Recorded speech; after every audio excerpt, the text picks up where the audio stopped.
പ്ലേറ്റിൽ ബ്രെഡ് ഇരിപ്പുണ്ട്, മോളെടുത്ത് കഴിക്കും. എനിക്ക് വേണ്ട ഡാഡി. കഴിക്കാൻ.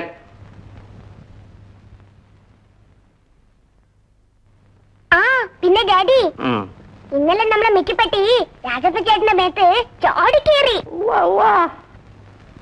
അപ്പൊ രാജപ്പ ചേട്ടൻ പറഞ്ഞു അവളെ പിടിച്ച് കെട്ടിക്കണമെന്ന്. നമുക്ക് കെട്ടിക്കാം.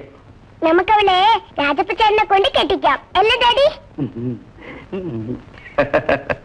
മോളെ, മിക്കൊരു പറ്റിയല്ലേ, നമുക്ക് അവളെ മേനോൻ സാറിന്റെ വീട്ടിലെ ബുൾഡോഗിനെ കൊണ്ട് കെട്ടിക്കാം. വേണ്ട വേണ്ട, നിങ്ങൾ എന്നെ കെട്ടിയാ മതി. പറയൂ ഡാഡി.